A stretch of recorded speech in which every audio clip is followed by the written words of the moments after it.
Manusia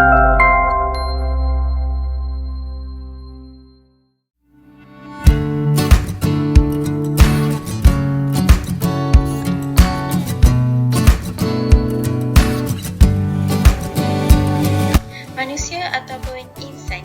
Perkataan manusia berasal dari perkataan bahasa Arab iaitu Anisa dan Nasya. Anisa bermaksud yang boleh didekati atau dijadikan kawan, manakala Nasya bermaksud berupa. Daripada perkataan Anisa dan Nasya inilah lahirnya perkataan insaniah dan insani yang membawa maksud berperi kemanusiaan atau kemanusiaan. Manusia dari sudut etimologi ialah berasal dari perkataan manu dari bahasa Sanskrit dan mens dari bahasa Latin yang bermaksud berfikir, berakal budi atau makhluk yang berakal budi. Dari sudut terminologi ataupun istilah, manusia sebagai konsep, fakta, gagasan realiti, kelompok atau seorang individu. Konsep kejadian manusia. Di dalam dunia ini, manusia terdiri dari pelbagai jenis kaum dan agama yang mempunyai kepercayaan yang berbeza. Contohnya, agama Islam, agama Kristian, agama Hindu dan agama Buddha. Agama-agama ini mempunyai teori dan kepercayaan mereka sendiri terhadap konsep kejadian manusia. Oleh itu, kami akan mengkaji tentang konsep kejadian manusia ini dengan lebih mendalam lagi dari segi aspek agama Islam dan aspek falsafah.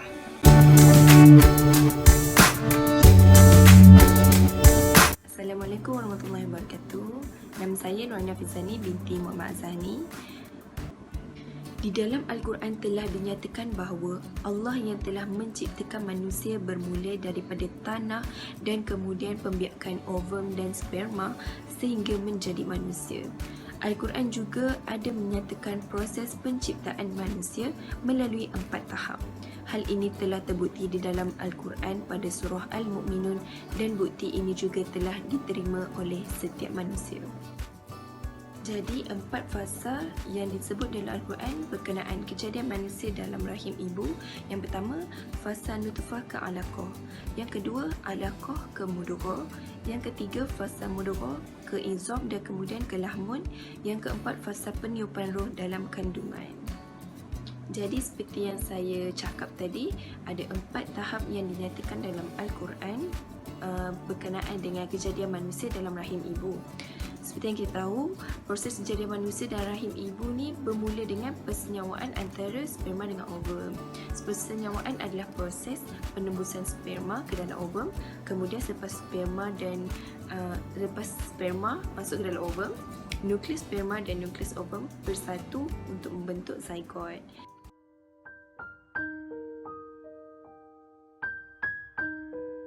Seterusnya, jom kita saksikan video berkenaan kejadian manusia dalam rahim agar kita dapat gambaran yang lebih jelas. A'udzu billahi minasyaitonir rajim. Bismillahirrahmanirrahim. Inna khalaqnal insana min nutfatin amshajin nabtalihi faj'alnahu sami'an basira. Maksudnya, sesungguhnya kami telah menciptakan manusia dari setetes mani yang bercampur yang kami hendak mengujinya dengan perintah dan larangan. Kerana itu kami jadikan dia mendengar dan melihat. Surah Al-Insan ayat kedua. Ini merupakan fasa nutfah ke alaqah.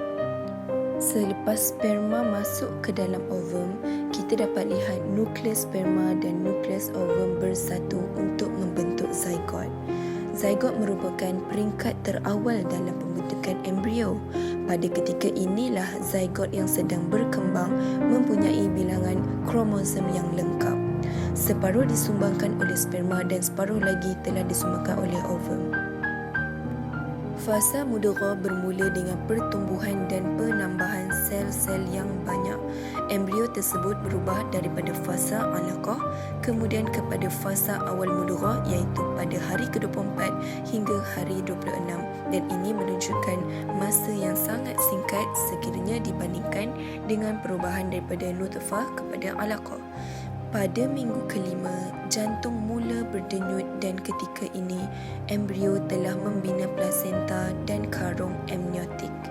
Plasenta mengorek ke dalam dinding uterus untuk mendapatkan oksigen dan bahan makanan daripada darah ibu. Seterusnya, fasa mudghah ke izam dan lahmun. Mudghah kelihatan seperti sepotong daging yang tidak mempunyai bentuk tertentu dan kemudian selepas beberapa hari bermula fasa pembentukan di mana beberapa organ mula terbentuk seperti mata, lidah dan bibir. Namun, sifat-sifat yang jelas tidak muncul kecuali pada minggu yang ke-8.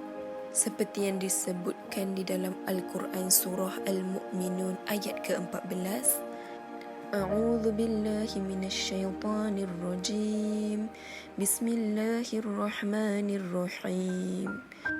ثم خلقنا النطفة علقة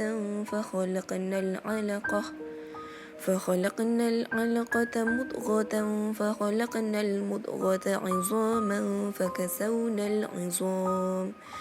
فكسونا العظام لحما ثم أنشأناه خلقا آخر فتبارك الله أحسن الخالقين.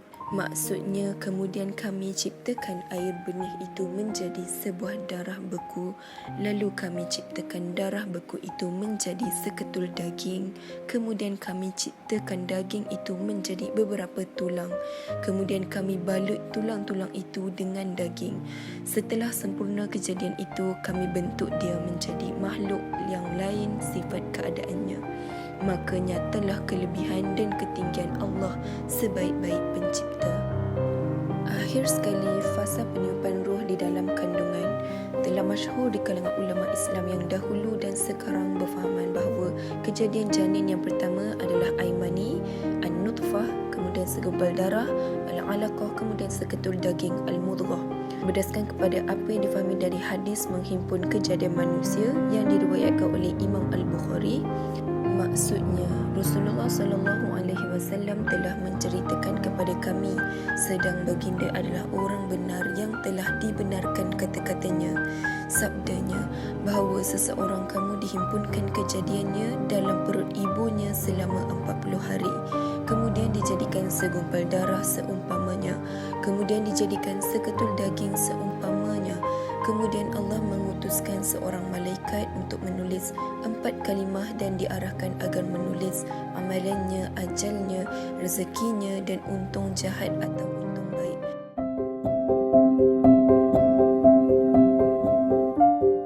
Assalamualaikum warahmatullahi wabarakatuh. Saya Nur Atika binti Masdi akan menerangkan tentang penentuan jantina bayi menurut Al-Quran. Jika kita ditanya bagaimana ingin membuktikan bahawa Al-Quran itu adalah daripada Allah SWT, apakah jawapan kita? Bagaimana kita hendak menjawab soalan ini supaya mereka yang bertanya dapat memahaminya? Kaedah yang paling senang untuk membuktikan bahawa Al-Quran adalah dari Sang Pencipta Alam ialah dengan menggunakan beberapa ayat yang ringkas dari Al-Quran. Contohnya, firman Allah Subhanahu Wa Taala yang bermaksud, dan sesungguhnya Dialah yang menciptakan pasangan lelaki dan perempuan dari setitis air mani ketika dipancarkan ke dalam rahim. Jelas dari ayat ini menunjukkan bahawa dalam proses kejadian manusia, penentuan jantina seorang bayi ditentukan oleh nutfah atau benih lelaki yang terdapat dalam air mani. Kenyataan ini adalah selari dengan penemuan sains pada hari ini. Hal ini adalah kerana jantina seseorang bayi ditentukan oleh kromosom XY dari benih lelaki, manakala wanita hanya mempunyai kromosom XX. Semasa proses persenyawaan berlaku antara benih lelaki dan perempuan, kromosom seks lelaki berpisah menjadi X dan Y, dan kromosom seks wanita berpisah menjadi X dan X. Salah satu daripada kromosom seks lelaki bercantum dengan salah satu daripada kromosom seks perempuan bagi menentukan status jantina seseorang bayi. Sekiranya kromosom X lelaki bercantum dengan kromosom X perempuan, maka bayi itu menjadi perempuan. Sebaliknya, apabila kromosom Y lelaki bercantum dengan kromosom X perempuan, maka bayi itu menjadi lelaki.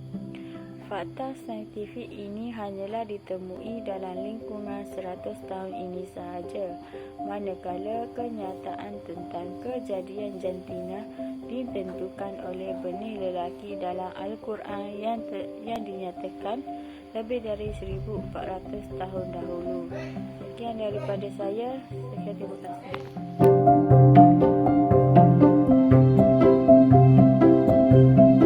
Assalamualaikum warahmatullahi wabarakatuh. Nama saya Elena Syairah binti Hamzah dan saya akan membentangkan tajuk hikmah penciptaan organ manusia. Terdapat dua hikmah penciptaan organ manusia. Yang pertama ialah cap jari manusia. Cap jari adalah unik. Sejak kelahiran Nabi Adam alaihissalam sehingga hari kiamat, jumlah penduduk bumi telah mencapai berbilion-bilion. Betapa hebatnya ciptaan Allah Subhanahu Wa Taala. Hal ini kerana cap jari manusia tidak sama. Cap jari adalah tanda identiti seseorang yang sangat penting untuk pengesahan identiti, terutama dalam hal kecemasan dan pencegahan jenayah. Ini kerana cap jari adalah tanda hak milik seseorang dan digunakan di seluruh dunia. Namun, kehebatan cap jari ini hanya diketahui oleh manusia sekitar abad ke-19. Dan Allah Subhanahu Wa Taala menjelaskan kepentingan dan keajaban cap jari ini lebih dari 1000 tahun yang lalu, ketika manusia tidak memperhatikan dan menganggapnya sebagai fenomena biasa, organ tanpa keajaban dan faedah. Hikmah penciptaan organ manusia yang kedua ialah kulit manusia. Terdapat faktor yang mengubah warna kulit orang yang kufur. Ini kerana terdapat 3 luka bakar pada kulit manusia. Tahap atau peringkat pertama hanya melibatkan lapisan luar yang disebut epidermis yang menyebabkan kesakitan dan pembengkakan yang sederhana. Tahap kedua, kulit terbakar. Lapisan dermis memisahkan epidermis dan dermis dan cecair badan akan berkumpul di antara dua tingkat disebabkan oleh kulitnya terbakar teruk. Tahap ketiga, seluruh kulit terik kecederaan mungkin melibatkan otot dan tulang di bawahnya, dan kulit kehilangan keanjalan dan menjadi kering dan keras. Pada peringkat ini, manusia tidak lagi merasa sakit kerana saraf yang menyebarkan kesakitan telah musnah. Hikmah penciptaan organ manusia yang kedua ialah kulit manusia. Terdapat faktor yang mengubah warna kulit orang yang kufur. Ini kerana terdapat 3 luka bakar pada kulit manusia. Tahap atau peringkat pertama hanya melibatkan lapisan luar yang disebut epidermis yang menyebabkan kesakitan dan pembengkakan yang sederhana. Tahap kedua, kulit terbakar. Lapisan dermis memisahkan epidermis dan dermis dan cecair badan akan berkumpul di antara dua tingkat disebabkan oleh kulitnya terbakar teruk.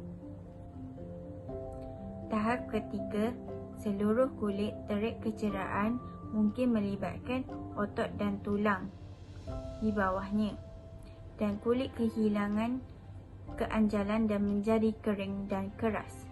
Pada peringkat ini, manusia tidak lagi merasa sakit kerana saraf yang menyebarkan kesakitan telah musnah.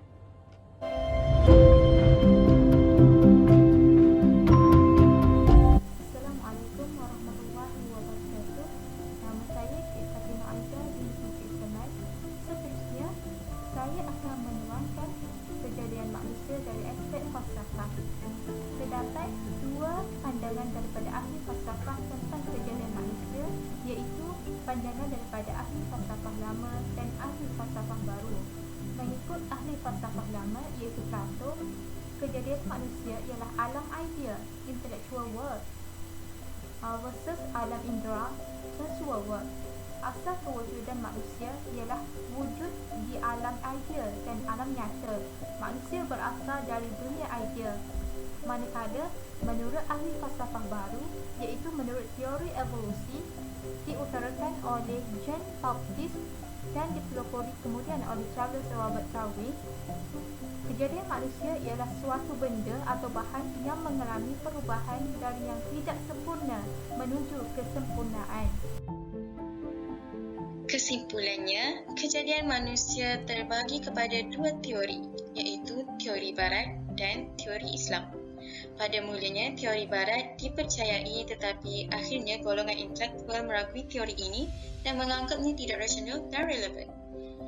Hanya teori Islam sahaja yang dipercayai serta relevan dan terbukti sehingga kini. Oleh itu, sebaik-baik kejadian di muka bumi ini adalah manusia dan dianggap mulia. Manusia adalah khalifah di muka bumi ini dengan menjalankan tanggungjawab yang diamanahkan dengan sebaik mungkin. Kita sebagai manusia mestilah menjalankan amanah yang diturunkan kepada kita dengan penuh rasa tanggungjawab supaya kita menjadi hamba yang taat kepada perintahnya dan tidak dipandang hina. Pemantapan akidah dan pengesian rohani amatlah penting untuk kita menjalankan dan memikul tanggungjawab yang diberikan oleh pencipta kita yang Maha Esa. Allah telah mengangkat darjat manusia di sisinya dan kita perlulah menghargai darjat yang Allah kurniakan kepada kita kerana kita adalah semulia dan sebaik-baik kejadian yang telah diciptakan olehnya.